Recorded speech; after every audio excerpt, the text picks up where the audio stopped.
on Unsolved Mysteries. In the ashes of a garage fire, police find the body of Clarence Roberts. And then, 10 years later, another fire kills his wife, and the body of Clarence Roberts is found again. How can one man die twice? Few people know that Elvis Presley had a twin brother who died at birth. Some believe that the tragic loss inspired Elvis to greatness. The heartbreaking death of a 6-year-old girl remains a mystery that her family and friends still want to solve. And police in California need your help to track down a doctor who sexually assaulted his trusting patients. Murder, missing persons, wanted fugitives, and the paranormal. I'm Dennis Farina, and this is Unsolved Mysteries.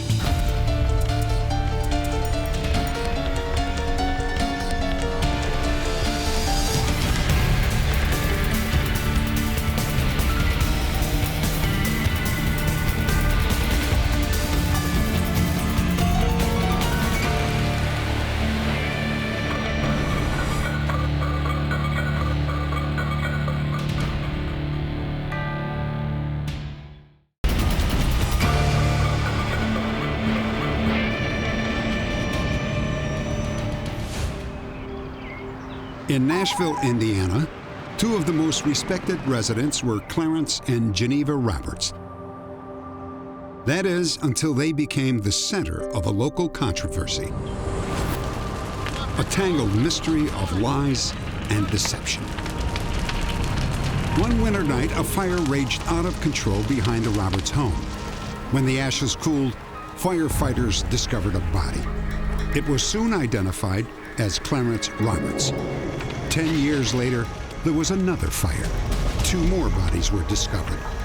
The first was Geneva Roberts. The second was none other than Clarence Roberts. How could the same man die twice? It was just one more question about the mysterious Clarence Roberts. I talked to both detectives that was on the second fire, and from what they told me, I'd say it was definitely Clarence.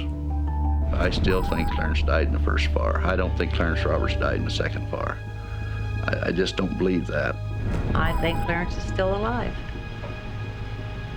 I sure do. People in Nashville are still wondering about Clarence Roberts. He was a businessman, a former sheriff, and a board member of the local bank. It was hard to imagine anyone more successful.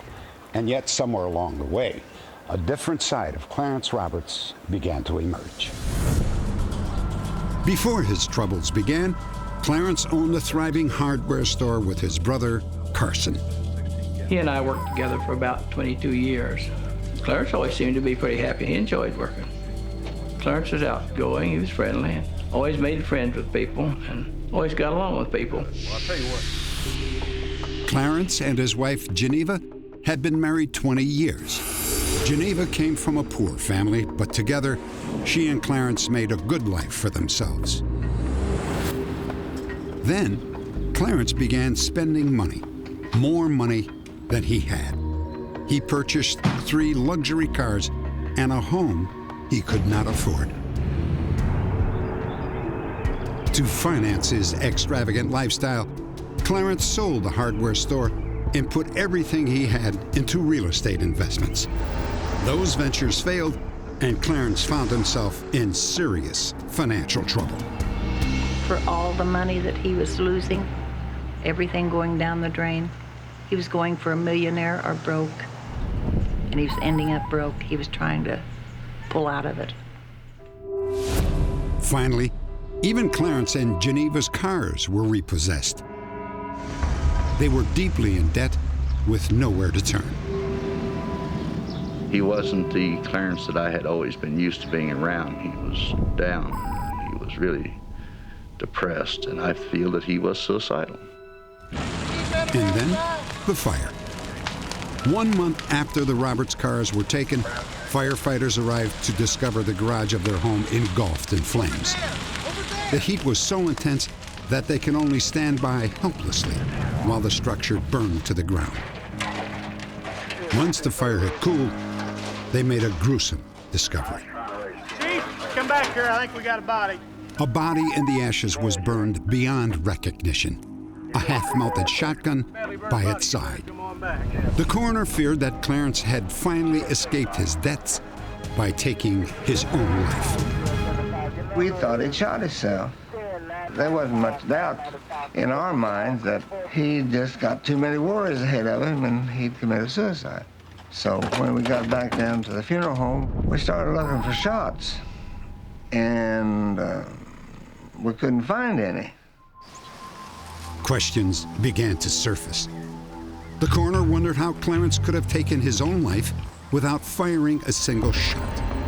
When Detective Don Custer carefully sifted through the ashes, he found a ring that had belonged to Clarence. Despite the intense heat, the ring was not damaged. There's no way that ring could have withstood the heat of that fire like it did and not even have a damaged part on it at all. I definitely think the ring was a plant. It had to be. It was the first of many clues suggesting the fire was not what it seemed. Police learned that a few months before the fire, Clarence had taken out several life insurance policies totaling close to $1 million. A test of the body found in the ashes showed type AB blood. Clarence had type B blood. If it wasn't the body of Clarence Roberts, then who was it? Eyewitnesses provide a possible answer. Just 2 days before the blaze, Clarence had been spotted in a bar buying drinks for a homeless man. According to the eyewitnesses, as he and Clarence were leaving the bar, the drifter passed out and collapsed. Clarence said he'd take him to the hospital, and Clarence left with him. And later on, I checked the hospitals within a 300-mile radius, and this man was not admitted to a hospital. Now, there were two theories about Clarence. One scenario was that he had killed himself. The other, that Clarence Roberts had murdered the transient, then staged his own fiery death in order to collect the insurance money. Suicidal? Yes. But to commit murder? No way. I can't believe he could have been any part of that. It must be hard, be beyond my wildest imagination to think that Clarence Roberts could ever have been involved with anything like that. Definitely. Definitely, he was capable of it. Clarence was either dead or missing, and Geneva was definitely alone. With no money and no Clarence, she was forced to move back to the wrong side of the tracks.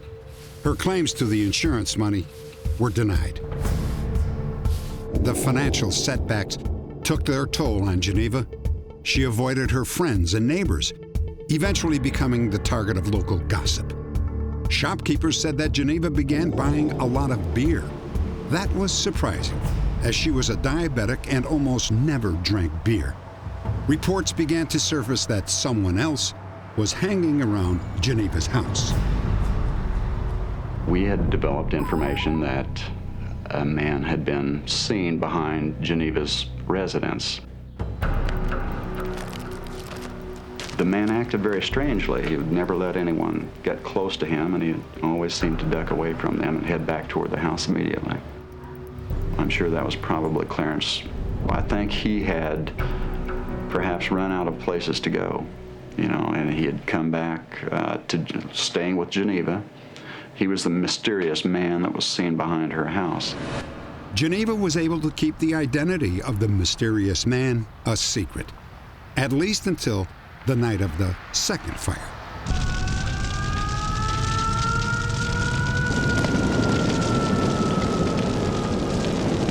When my office called and explained that it was Geneva's house on fire and that they thought Geneva was still inside the house, I went right to the fire scene, and the fire was still burning very intensely at that time.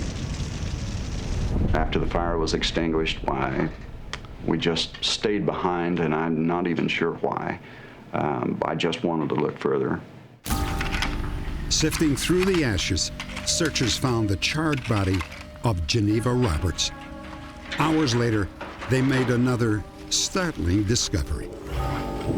Geneva's body had been removed to the funeral home, and the fire had been extinguished. The house was totally demolished. So we'd gone through the rubble, and a fireman had located a second body in another part of the house. And I was just so certain that it would be that of Clarence. I recognized him immediately by his chest x-ray. Now I knew that I was going to have a difficult time to tell all of my friends and neighbors in the world that Clarence was dead for the second time. It just turned out to be Clarence, and I was very pleased with that, that this might be coming to an end. Little did I know that it was just starting. It looks like someone just came in the back door and poured all the way around the walls. The second fire was a clear-cut case of arson. We could follow very clearly these burn patterns from Geneva's bed into the adjacent room where Clarence's body was located, and then down a hallway and out the back door of that house. So we determined right there that at least Geneva had been murdered.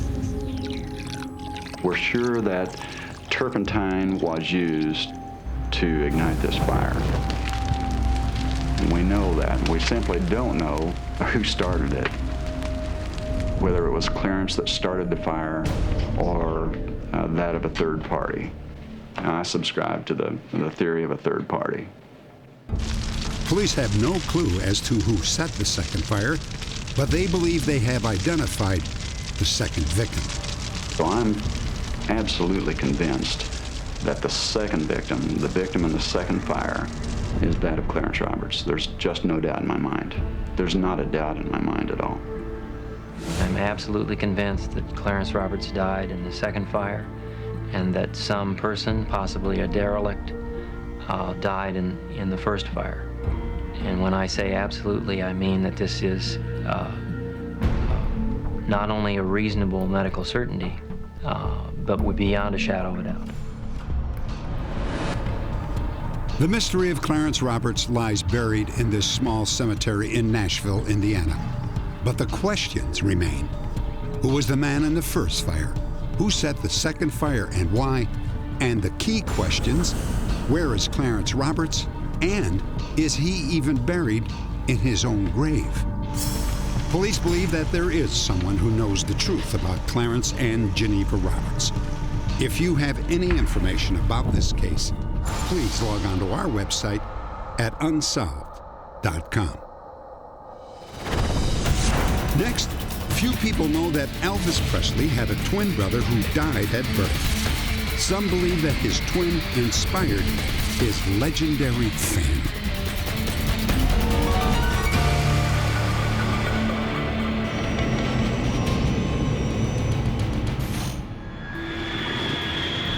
Memphis, Tennessee. Elvis Presley, the king of rock and roll. His life story is a classic. A shy teenager from the wrong side of town becomes a superstar. But what few people know about Elvis is that he was haunted his entire life by the death of his twin brother, Jesse Garon. Elvis was born in this shack in East Tupelo, Mississippi. Records show that his twin brother was born first, more than a half hour before Elvis. But by the time Elvis was born, Jesse Garon Presley had already been declared dead. Jesse was buried in an unmarked grave in this nearby cemetery. Today, many believe his death had profound emotional consequences for Elvis. Some say that it was the driving force behind both his creative genius and his self-destruction. When Elvis was a child, 5, 6 years old, he used to tell me that he used to hear a voice inside of his head, and it used to confuse him, and it used to scare him a little bit, and he was afraid to mention it to anyone. He thought perhaps it was his brother Jesse communicating to him, telling him what to do. Music was Elvis's way of communicating with Jesse. The two had been bonded before they were born intrauterинely with the rhythm and the voice of the Fundamentalist Assembly of God Church, a very important cornerstone for understanding Elvis. Dr. Peter Whitmer has devoted years to studying the psychology of twins, especially those who have been separated by death. The surviving child is often referred to as a twinless twin. Many twinless twins, including Elvis, tend to become, shall we say, superstitious. Elvis would look to his twin for signs of guidance, for signs of strength. Elvis also felt that Jesse was his compass, was a sign of direction, that Elvis should, in fact, do great things. That had the two of them been united, they would have been able to do great things. That they were separated, Elvis alone had to be the creator, the perfectionist. There are more than 500,000 twinless twins in the world today. Like Elvis Presley, they're united by a common but unusual bond, a strange belief that the spirit of the dead twin lives on. I do feel the presence of someone else in my life. It's only been recently that I've thought to put it in that framework of the twin. I've thought of it more as a guardian angel or a spiritual presence. For some of us, Dr. Raymond Brandt coined the term twinless twin and founded a nationwide support group for them. Twins are unique because there's one thing that a twin, a multiple, has that single birth people do not, and that's called uteral bonding. Of course, today with ultrasounds and studying behaviors in utero, we realize that they hug and what appears to be kissing and even perhaps slugging or pushing at each other. We understand and accept today that uteral bonding begins at the moment of conception. Consider the case of Deanne Seitz. Born an identical twin, Deanne became twinless when her sister Shannon died just 5 hours after birth. She may have died 22 years ago, but I can feel her presence all the time. Shannon's my guardian angel. She watches over me. She kind of makes sure nothing really bad happens to me or my family. Deanne says that while she was on her way to work, she had a dramatic psychic experience with her lost twin. Deanne believes her sister saved her life. It was about 9 o'clock in the morning, and I was going down the off-ramp, and this feeling came over me. I could feel Shannon's presence really strong next to me. And then, almost like her presence came over me and had me pull over to the right and then stop. And then not even 5 seconds later, Shannon was telling me to pull over before I got hit. It wasn't as if she said, hello, I'm here. It's just the feeling, the security of her being around. Because my twin died in the womb, I lived and she died. There's a sense that I've carried with me forever that somehow I took too much. For example, I must have eaten all the food, or I was the one who lived, and I carried a deep sense of guilt about being here. Not until we That's the downside, the guilt. Many people believe it is guilt that drives twinless twins to great heights or the depths of self-destruction. Some say the root cause of Elvis Presley's emotional torment was his sadness and feeling of responsibility for his twin brother's death. Elvis's friend, Larry Geller, recalls a conversation that took place a year before Elvis died. He said, man, I had a dream the other night. I can't get it out of my head, I gotta tell you. There I was with my twin brother, Jesse. He had the same hairstyle, the sideburns, the same eyes. One spotlight on him, one spotlight on me. But Larry, the strangest thing, I started to feel guilty. I felt like I did something wrong, and I don't know why. It's the weirdest feeling. And I said, well, maybe it's kind of simple. You lived and he didn't. Elvis never was able to resolve his psychological angst over the death of Jesse. It was something that was at the core of all of his behavior. From my perspective, his substance abuse, his self-abuse in general, his working himself to death was the desire to reunite with Jesse. I remember one time we were talking, and he was telling me about his mother. He used to question her about his twin brother, Jesse Guerin. And she said to him, Elvis, God took your twin brother back home to heaven, and someday we'll all be together again. And Elvis said to me, Lawrence, I believe that. We're all going home someday. I'm going to be with my twin brother again. For now, medical science cannot explain the psychic connections of twinless twins. And though some might think they lead troubled lives, the twins themselves believe that they have been gifted. Next, the search for a young woman who disappeared near a lake in Alabama.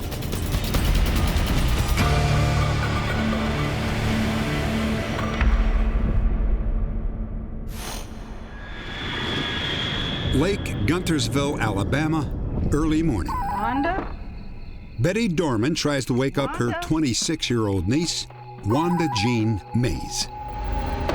Wanda? Wanda? But Wanda doesn't answer. Betty calls her grandson John for help. Get out of the way.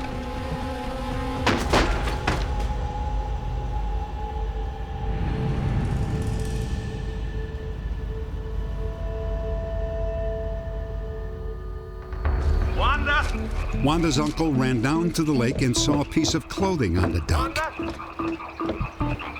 It was Wanda's torn and bloody nightgown. His first thought was that Wanda had fallen into the water and drowned. The Alabama State Rescue Squad began dragging the lake, searching for clues or a body. They found nothing.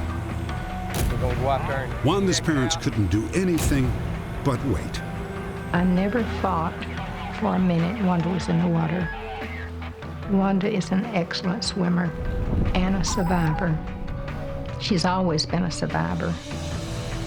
Within a few hours, the rescue squad found an abandoned canoe and towed it to shore. Inside were traces of blood. After seeing the blood in the boat, I knew that she was alone and hurt and needed medical attention. The thing that you feel inside when you have the possibility of losing a daughter is indescribable. I can never be the same until I know what happened to Wanda. Homicide investigators were called in. Detective Ed Teal took charge of the investigation. When we arrived, we examined the canoe. Blood samples taken from that. All this blood was sent to the lab and came back to being her type of blood. Looks like a little blood stain in this canoe. This is the most mysterious case that I've ever worked. I've never worked a case in 10 years where someone just vanished. When I came into the room, I noticed that the bed, the cover had been turned back, but no one had ever slept in the bed. Appearance of what was identified as her clothing was lying in a chair. Her purse, her identification, checkbooks, rings, watch, everything was laying on the nightstand. I got to looking at the wall here, the glass that was broke out. There are 2 panes of glass that was broken.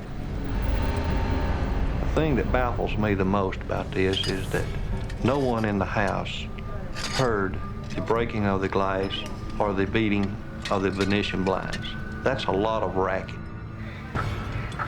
More than a few questions remained unanswered. How could Wanda's aunt and uncle have slept through the sound of the window being broken? If Wanda was the victim of foul play, why was the bedroom window broken from the inside? Why would Wanda take off her nightgown and leave it on the dock? And why were there bloodstains in the canoe? There were no answers, and Wanda Jean Mays herself seemed to have vanished into the Alabama night. date. 18 years after Wanda disappeared, the remains of a body were discovered in a remote area 2 miles from the lake. We're sad to say they were Wanda Jean's. However, there were no signs of foul play, and police now believe that Wanda was disoriented by the darkness and fell to her death in the rocky terrain. The case is now closed. Next, a 6-year-old girl is found dead less than a block from her house. What happened to Catherine Korzilius?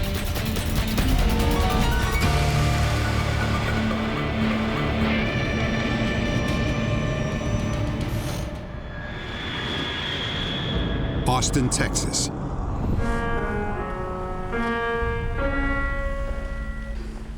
At the age of 6, Catherine Korzilius seemed to be leading a charmed life.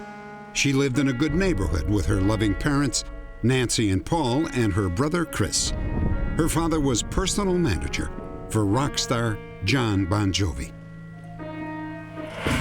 When Catherine played her first piano recital, no one imagined that she would never live to see the first grade. Her untimely death would be memorialized by family friend John Bon Jovi. August 7th, 4:15. That's when Nancy and Paul's world came crashing down. It was Paul's birthday. He was working at his office in New York City. Nancy and the kids had spent the day running errands around Austin, picking out gifts for him. It was very quiet here in our neighborhood, as it usually is. In fact, I can remark that it was exceptionally quiet that day. On the way home, they stopped to pick up the mail. It was a ritual Catherine looked forward to. Nancy knew what would happen next. Mommy, may I walk home? Sure. I'll see you when you get there. Okay. It was Catherine's way of saying that she was a big girl. I allowed Catherine to do that because I knew she was ready to be more independent, and she had done it before. Nancy and Chris drove home one way, while Catherine walked home in the opposite direction, the shorter way home. The Korzilius family lives here on Elders Circle. The community mailboxes are located here. Nancy and Chris drove home in this direction. Catherine apparently followed this route. Both of my children had walked home together and separately from the mailboxes. It's a short walk, probably less than a quarter of a mile. When Chris and I got home, we unloaded our car and started putting our packages away. Mom? What? Catherine's not back. Oh, she probably just stopped somewhere along the way. Go back up on the road to see if you can find her. All right. He came back in just a very short period of time, a few minutes, and he was crying, and he said, "She's not there, Mom." We got in the car and drove right next door to our neighbors. I ran down the steps to their front door, knocked on the door. Their son answered. Hi, is Catherine here? No, ma'am. She hasn't been by here at all? I believe at that moment, Chris and I knew that something terrible had happened. Minutes later, Nancy would find out just how terrible.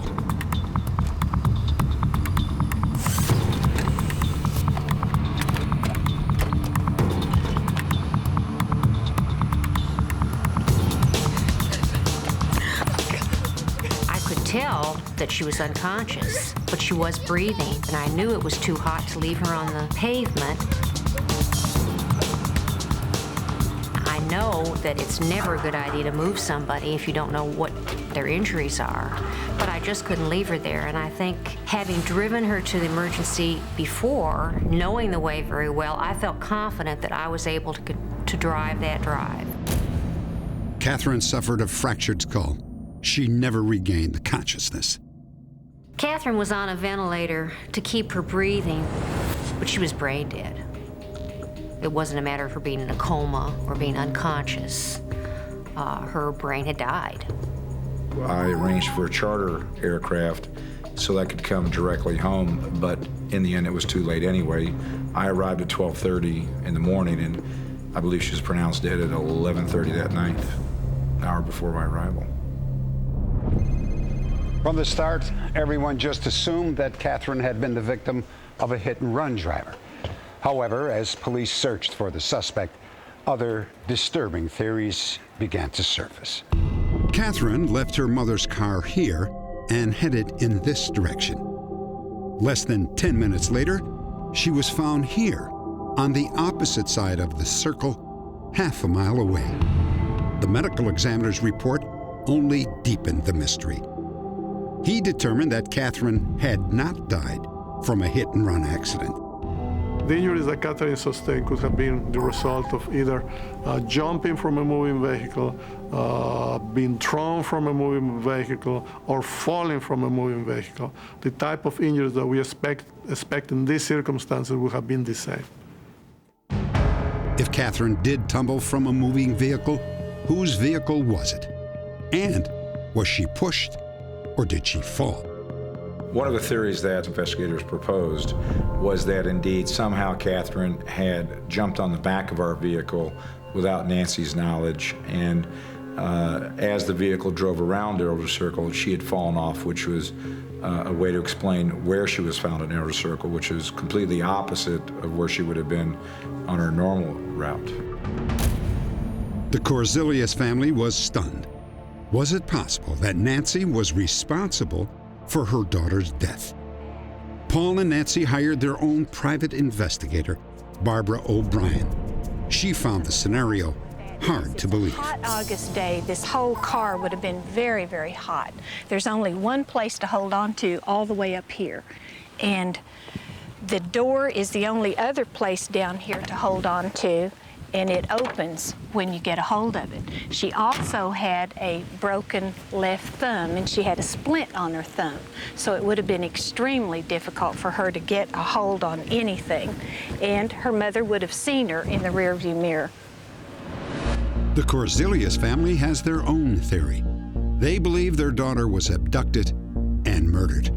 A search of a vacant, overgrown lot just 30 yards from the mailboxes may have provided a crucial clue. A few days after Catherine's death, the investigators did bring in the canine unit and search the area. They did pick up her scent over in this vacant lot, which would indicate that she was coming in this direction from the mailboxes, taking the most direct route home. The scent was lost, however, which tells us that this may have been the point where she was abducted or the injury took place, but she was then later moved where she was found by her mother. She looked like she'd been laid out there for me to find. Her hair was smoothed down. Her shirt was straight. Her shorts were straight. Her toes were pointed straight. Her sandals were on. I know someone moved her, and I know someone laid her there for me to find. After all the investigations and speculation, the cause of Catherine's death remains a mystery. In the quiet neighborhood on Elder Circle, her memory lives on. Catherine's neighbors have planted a tree and placed a plaque in her name. I think if Paul and Nancy's parents knew how it happened, perhaps it could help them with the closure of this tragic event. Nothing that anyone can say or do is ever going to bring their daughter back to them. But it's twice as hard not knowing what happened. I think of families of people who are missing in action. Well, they're not here, but what happened to them? And that's exactly, to a certain extent, how I feel about our daughter. I had Catherine's body, but something happened in the last 15 minutes of her life that I don't know what that was. The investigation into Catherine's death has ground to a halt. If you have any information that might help resolve this case, please log on to our website at unsolved.com. Next, a family doctor is on the run, charged with the brutal rape of a patient.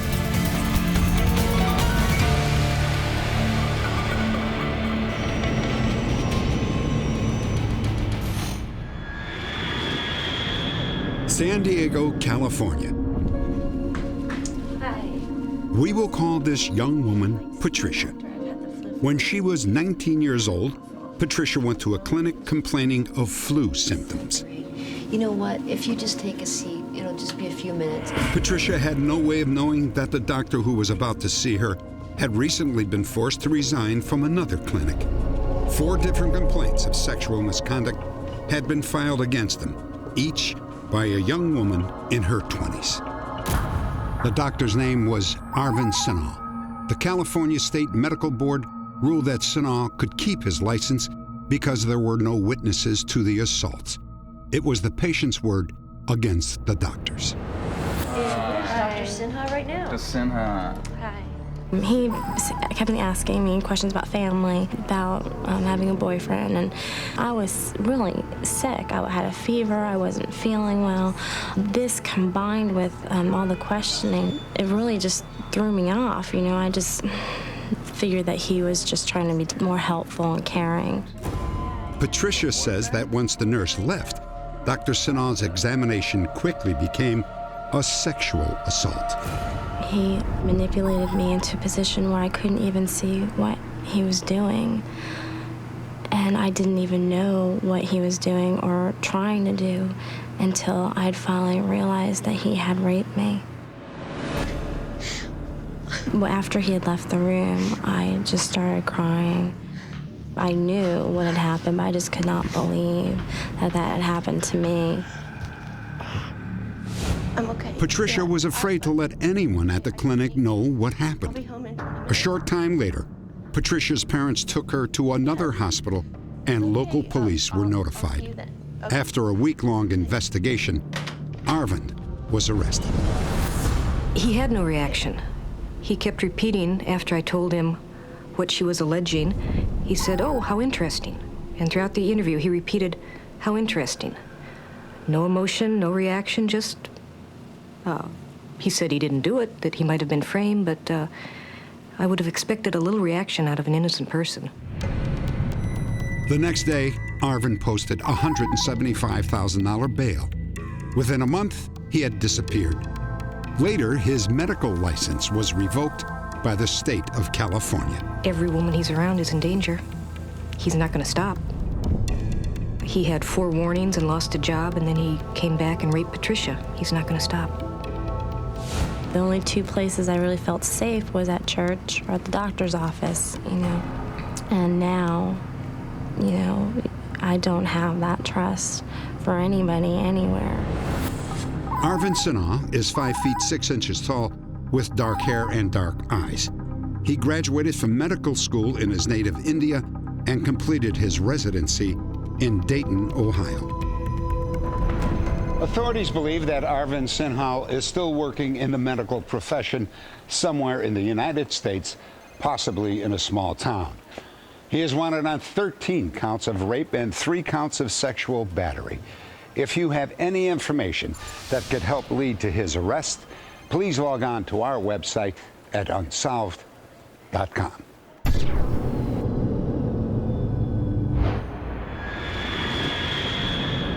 Daytona, Florida. Teenagers have a reputation for being moody, but by all accounts, the case of 19-year-old Tim Molnar was extreme. Without warning, Tim simply drove away from home one day and out of his family's life. Tim was a rather quiet, sensitive type of a person, but he was always very polite and well-mannered, and he was doing well in school, was on the dean's list, in fact, and he was a very likable person. On the day Tim left, his parents grew more and more frightened with each passing hour. His 14-year-old brother, Frank, had been the last family member to see Tim. Said to have a nice day. There's a pretty good age difference between us, but we still hung out a lot because, you know, we got along real good and pretty open relationship, and I could just tell something was bothering him. Why he wasn't really saying, it seemed like there was a lot going on in his mind. 2 weeks passed with no word from Tim. The Molnar's first clue came from a gas station in Lake City, Florida, 150 miles north. On the day he disappeared, Tim paid for a tank of gas with his parents' credit card. The attendant recalled that Tim had been traveling alone. But traveling where?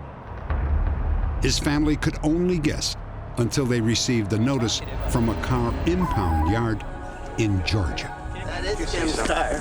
The Molnars learned that 6 days after Tim left home, his car was found abandoned in a parking lot just a block from the Atlanta bus terminal. When we went to inspect the car, we did find his driver's license and wallet and some identification and our credit card, which indicated to me that he changed his identity. And in other words, he wanted to start a new life from there on. I worried mostly about foul play and was afraid that something happened to him because we have no proof that he drove his car from Lake City, Florida, to Atlanta. Tim Molnar left behind a tangle of conflicting clues.